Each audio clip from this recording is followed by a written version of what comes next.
Hello, respected teacher. I am Raiz Ahmed, studying Triple E second year. Today, I am here to present my presentation. My topic is about three-phase voltage source, 180 degrees conduction. What is inverter? An inverter refers to a power electronic device that converts power in DC form to AC form at the required frequency and the voltage output.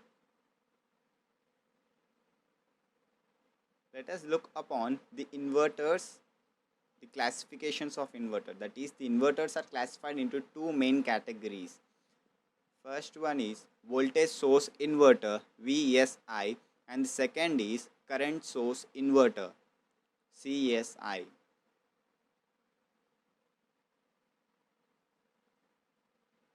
What is voltage source inverter? The voltage source inverter has stiff DC source voltage, that is, the DC voltage has limit or zero impedance at the inverter input terminals. What is current source inverter? A current source inverter is supplied with a variable current from a DC source that has high impedance. The resulting current waves are not influenced by the load. Single phase inverter. There are two types of single phase inverters. First one is half bridge inverter and second is second full bridge inverter. Half bridge inverter. This type of inverter is the basic building block of a full bridge inverters. It contains two switches and each of its capacitor has a voltage output equal to 2 into VDC. Full bridge inverter. This inverter circuit converts DC to AC. It achieves this by closing and opening the switches in the right sequence. It has 4 different operating stages which are based on which switches are closed. 3-phase inverter. A 3-phase inverter converts a DC input into a 3-phase AC output. Its 3 arms are normally delayed by an angle of 120 degrees so as to generate a 3-phase AC supply. The inverter switches each has a ratio of 50% and switching occurs after every T by 6th of the time T 60 degrees angle interval. The switches S1 and S4, the switches S2 and S5 and the switches S3 and S6 complement each other. The figure below shows a circuit for a 3-phase inverter. It is nothing but 3 single-phase inverters put across the same DC source. The pole voltages in the 3-phase inverter are equal to the pole voltage in the single-phase half-bridge inverter. This is the diagram of 3-phase balanced load circuit diagram. Two types of inverters above have the two modes of conduction, 180 mode of conduction and 120 mode of conduction. Let us look upon 180 degrees mode of conduction. In this mode of conduction, every device is in induction state for 180 degrees where they are switched on at 60 degrees intervals. The terminals A, B and C are the output terminals of the bridge that are connected to the 3-phase delta or star connection of the load. The operation of a balanced star connected load is explained in the diagram below. For the period 0 degrees, 60 degrees, the points S1, S5 and S6 are in conduction mode. The terminals A and C of the load are connected to the source at its positive point. The terminal B is connected to the source at its negative point.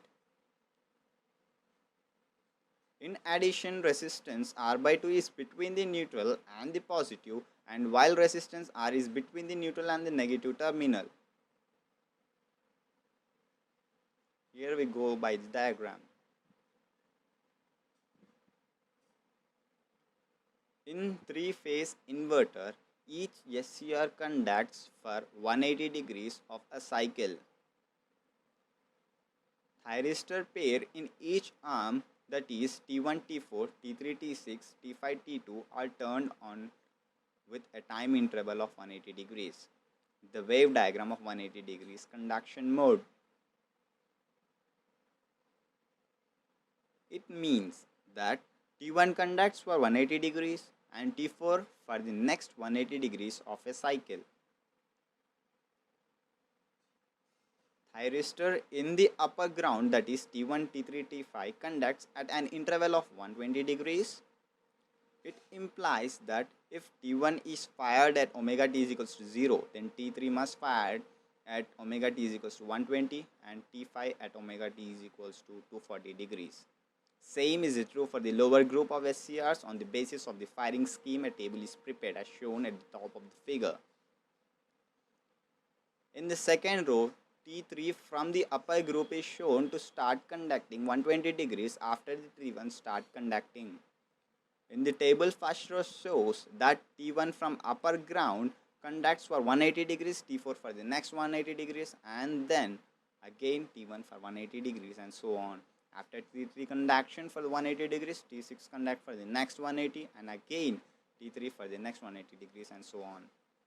Further, in the third row, T5 from the upper group starts conducting 120 degrees after T3 or 240 degrees after T1. After T5 conduction for 180 degrees, T2 conduct for the next 180, T5 for the next 180, and so on. In this manner, the pattern of firing the 6 SCRs is identified.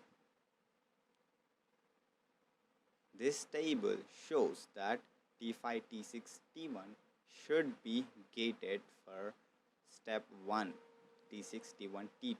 For step 2, T1, T2, T3. For step 3, T2, T3, T4, and for step 4, so on. Thus, the sequence of firing the thyristor is T1, T2, T3, T4, T5, T6, T1, T2, and so on. It is seen from the table at every step. 60 duration, only 3 SCRs are conducting from the upper group and from the lower group. The upper group and from the lower groups. The circuit models for step 1 to 4 are shown in the figure. During step 1, thyristor 5, 6, 1 are in conduction. These are shown as a closed switch, and non-conducting SCRs are shown as open switch, that is 2, 3, 4. The load terminals A and C are connected to the positive bus of the DC source, whereas terminal B connected to the negative bus of the DC source. The load voltages is VAB is equals to VCB is equal to V in the magnitude. Here we go the further derivation. We get the line neutral voltages and the current.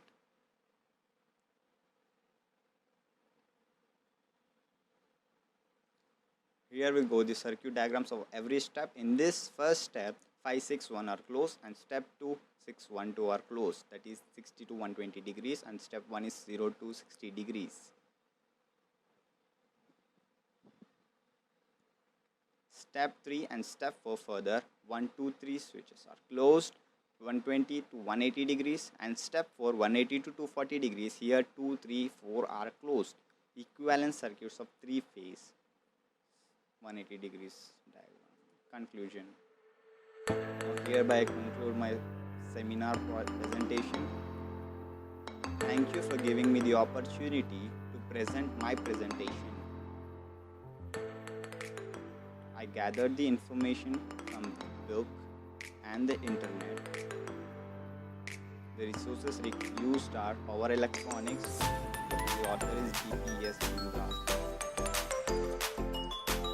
The internet and the site is www.circuit